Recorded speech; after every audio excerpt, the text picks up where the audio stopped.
Hello students, today we are going to discuss the unit 7th of class 12th and the name of the unit is Genetics and Evolution. In this unit there are 3 chapters. The first chapter is Principles of Inheritance and Variation, second is Molecular Basis of Inheritance, and the third is Evolution. This unit is very important on the board of point of view also and also on the competitive exam. So this unit score 18 marks in board exams. So today we are going to discuss the introduction of this chapter, Principles of Inheritance and Variation. So what is genetics? Genetics means genesis, means to produce something. So the term genetics is somewhat related to the reproduction. So what is genetics? Genetics, that is the branch of biology which deals with heredity and variation, or we can say it deals with the inheritance and variation. And what is inheritance? Inheritance is the transmission of characters from parents to offsprings, and this inheritance, it is the basis of heredity.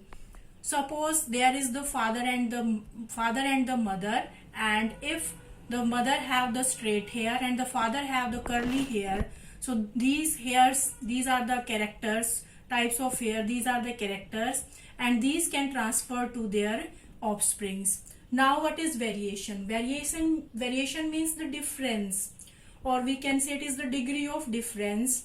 And suppose the father and the mother is there and they have the 3 children.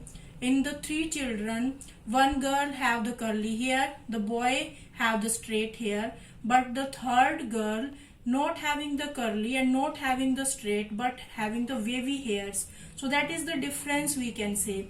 This character is not present in their father and the mother, but it is present in the offsprings, or we can say there is the difference, and that difference is known as variation.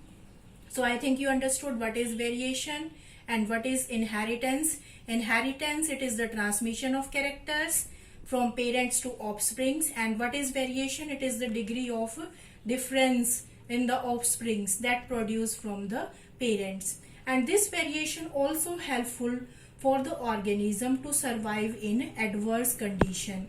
We can take the example of mosquito.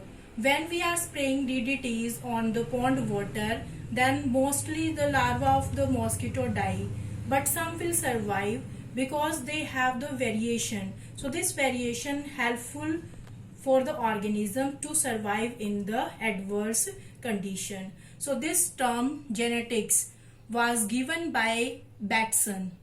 One scientist was there, Batson. So the term genetics was given by Batson, but the father of genetics is the Gregor John Mendel. So what was the father of the genetics? Gregor John Mendel, and the term genetics was given by Batson.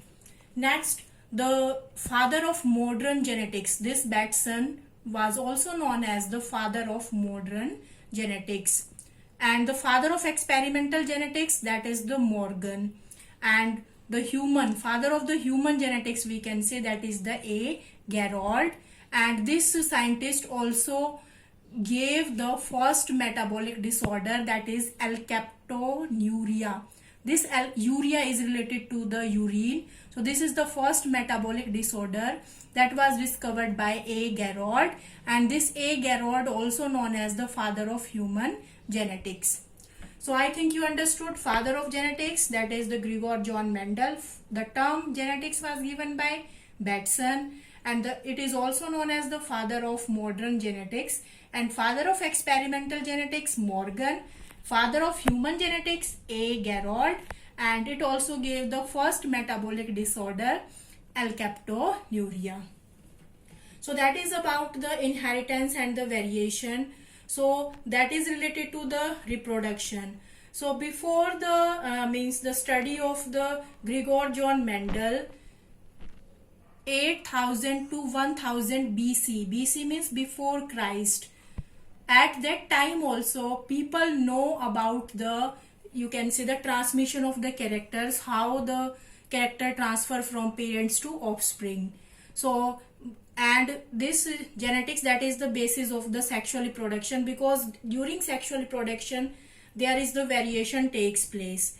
So by those means you can say, means in that time that is not advanced, you can say. So at that time only by the selection of the ancestral wild cow they can produce the Indian cow. So at that time only the artificial hybridization technique was there, but after that rDNA technology came. And what is rDNA and what is artificial hybridization? This artificial hybridization we discussed in second chapter also. So what is artificial hybridization? If we take one plant, means the superior plant, and other the inferior plant or the other plant, that then we cross and get the new plant, and that new plant have the characters superior also but inferior also. So in this artificial hybridization there is one disadvantage, because along with the superior character the inferior characters also came. But in rDNA technology we can develop a single gene, or we can say we can introduce a single gene in any animal, and there will be the no, you can say the inferior characters came in rDNA technology. So that this is the best way, and that technology was not developed at that time. So by this technology we can produce the desired character, we can introduce the desired gene. Suppose if we have the gene for horns in case of human being, and if we introduce this gene into human being, then there will be the development of the horn. So there is a disadvantage in the artificial hybridization, because along with the desired as well the undesired characters also came, but in the rDNA technology only the desired characters came. So that is about the introduction of this chapter, and next we will discuss the some term. So that's all for today. Thank you.